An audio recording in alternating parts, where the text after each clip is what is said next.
Hi everybody, my name is Waddles. Welcome to a part 2. The other week I posted a video titled 5 small features you didn't know about coming in Minecraft Bedrock 1.16. In that video, I set a like goal of 10,000 likes. Instead of that video hit 10k likes, then there would be a part 2. That video absolutely destroyed that like goal, currently having over 18,000 likes. So at least today, it's time for that part 2. In today's video, we're going to take a look at 5 more small features that you may not have known about coming in the Minecraft Bedrock 1.16 update. If you enjoyed this video, make sure you smash that like button, subscribe for more Bedrock content, and don't forget about that 500k club merch. It's fresh, it's tasty, it represents your boy. It's down below the video. Check it out.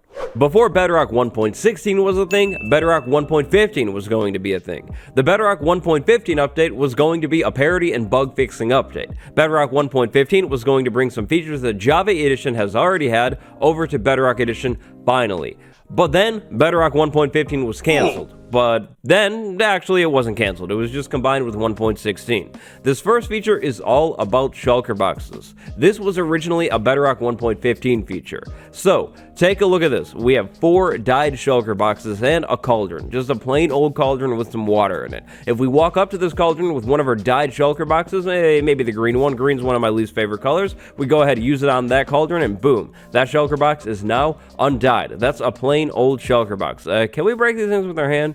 I kind of didn't plan this one.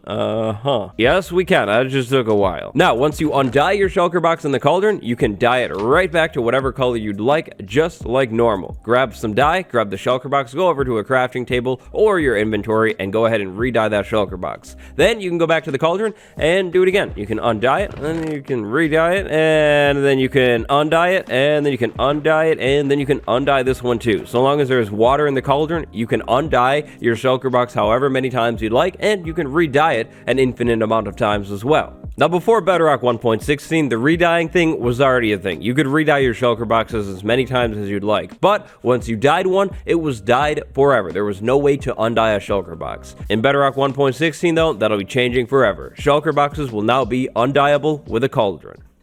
Our next feature is definitely going to be the biggest feature in our video of small features. Take a look at this Nether update block, the target block. The target block is pretty much the only block coming in the Nether update that doesn't have anything to do with the Nether whatsoever. The target block is a redstone component block. Now, how do you craft this block? It has to do something with the Nether, right? Well, wrong. To craft the target block, you're going to need hay bales and redstone. Both of these things are things that are obviously not found in the Nether. To craft one, place the ingredients in the crafting table just like this, and in return, you'll get one single target block. Now, why is the target block coming to Minecraft in the 1.16 Nether update? Well, gamers, I wish I could tell you. This has confused me since day one. Since its announcement, I've always been really confused as to how this relates to the Nether, but it does, in some way.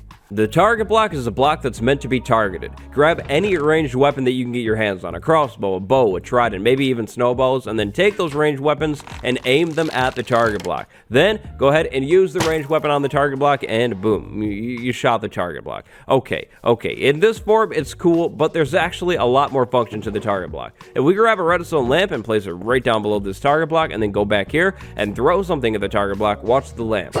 Boom, the lamp lights up. The target block is a redstone component block. The target block is actually really cool. When hit with something, the target block will emit a redstone signal somewhere in between 1 and 16. That signal is dependent upon where the block is hit. If we hit it right in the center, that signal is going to be stronger. If we hit it near the edge, the signal is going to be weaker. It's actually pretty cool, and there are no other blocks in Minecraft that behave quite like this. Now, you can hit it on any side. You can hit it on the top. That's going to work. You can hit it on the side.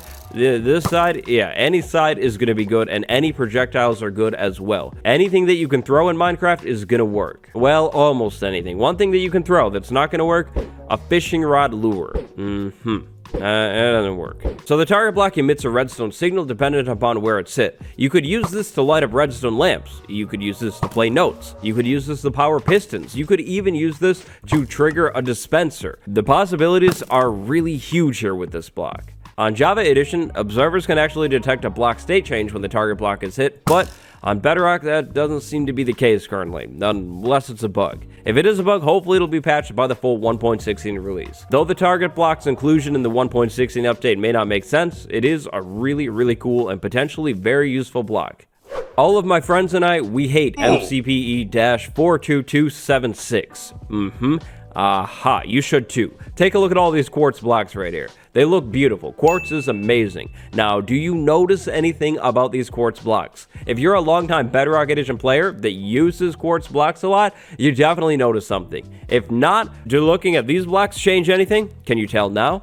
This block right here and its variants to the left of it are about the most beautiful things in Minecraft. They are amazing blocks. I am very excited to say that in the Bedrock 1.16 update, the MCPE-42276 bug is finally being patched. Smooth quartz is going to actually be a thing. So, smooth quartz, what is it? Well, it's a form of quartz. Right here is a block of quartz. Before this bug fix, smooth quartz looked identical to this block. After this bug fix, smooth quartz now looks like this. This block is now entirely smooth on all sides. This smoothness makes this block amazing in builds. Now, how do you get the smooth quartz block? To get the smooth quartz block, you're actually not going to go to the crafting table. You don't craft it inside of the crafting table. You also aren't going to go to the stone cutter. To craft smooth quartz, you don't craft it in the stone cutter either. If you want smooth quartz, you'll need to put a block of quartz inside of a furnace actually and fuel that furnace. Give it some time and eventually your smooth quartz blocks will smelt up.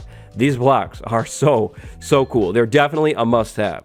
So if you're not impressed quite yet, I have two examples to show you. Example number one, just a bunch of smooth quartz blocks. These blocks are really good in all situations. You can make a really clean looking wall out of these blocks. You can make a really clean looking floor out of these blocks. You could even make a clean looking ceiling out of these blocks, but I didn't do the ceiling. Now, if you don't like this, if this is too plain, well then you could grab some normal quartz blocks and create a gigantic brick wall. This is actually really easy to do. So smooth quartz, block of quartz, smooth quartz, block of quartz, smooth quartz, block of quartz, you get it, for however long you need to go. Right there we have some long quartz bricks. Look at how good that looks. That looks so good. You can make a really cool looking quartz brick wall. Now obviously in Bedrock 1.16 the quartz brick block is coming to the game as well, but this block kind of has a different vibe. The bricks are a whole lot smaller. So if you're looking for something big, grand, maybe a gigantic castle, this might be the way to go instead of this. This might look a little bad on a gigantic large scale. Ever since the smooth quartz block was added into the game, there has been a lot of confusion about it, especially over on Bedrock Edition because the textures were identical, but that will thankfully no longer be the case in the Bedrock 1.16 update. Big hype. Before Bedrock and Java 1.16, wall blocks were a thing, but they really weren't much of a thing. They're good in some instances, but in most instances, the wall block was actually pretty useless. You could use these blocks to make a pen around your animal pen, maybe a lamppost, but they didn't actually work as proper wall blocks. And then comes Bedrock and Java 1.16. This change is a gigantic change. This is really big. In the 1.16 update, wall blocks are actually going to become wall blocks. Look at these beautiful potentials right here. We have wall blocks over here, then brand new blackstone walls. Look at how good they look. Over here, brick walls. Over here, nether brick walls. Now what's different here? Well, the walls aren't doing their weird pillar thing anymore. When you place multiple walls next to each other, they'll actually connect into a flattened wall area, just like this right here. Now, if you place solid blocks next to the edge of the walls, you'll get rid of this little pillar thing too. So you can make these wall blocks really work for a wall on your base now. Now to make things even better, the wall blocks actually work with glass panes and iron bars now. If you place either of these blocks in between the walls will actually move and connect to these blocks. If you couldn't tell, I'm really excited about this change. Now, of course, you already know that I had to do it. So over here we have a village. I went ahead and renovated this zombie villager's house. I think the zombie villager quite likes it, but this zombie villager's house is now all made out of wall blocks. Take a look at these floating shutters. Beautiful. How does it work? I wouldn't be able to tell you. Now the wall blocks are being a little weird down here because we do have a floor behind it, but don't worry about it. Unfortunately, wall blocks do not work with doors though. This is something that I really wish was a thing. Hey, you want to go in? Okay, buddy, go ahead, go into your house. Yeah, that works perfect. Nicely done. The zombie villager, I think he loves the house. Look at how good these walls look. They look great. Honestly, no clue why this change wasn't a thing before this update. Walls, for the longest time, have kind of been this weird thing. They're a wall block, but they're not really a good wall block. But thankfully, Bedrock 1.16 despawns that one entirely. Walls are now going to be the closest thing that we'll probably ever get to vertical slabs in Minecraft, so enjoy it, gamers. By the way, if you're enjoying this video, have you destroyed that like button?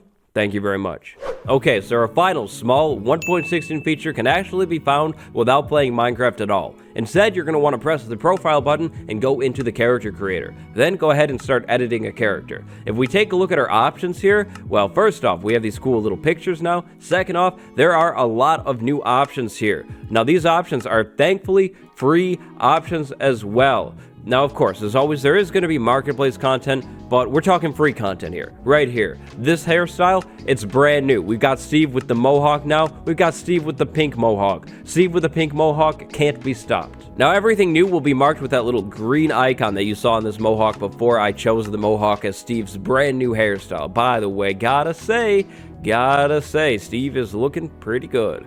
Anyways, though, once 1.16 drops, it would be a pretty good idea to slide into the character creator and just check things out. There's a lot of new stuff in here, and some of that stuff is free. If you're into capes, there's actually a brand new cape too. Take a look at this cape. This cape is known as the pancake cape. I don't know what it means, but I guess it's a pancake. I like the coloring. It's pretty cool looking.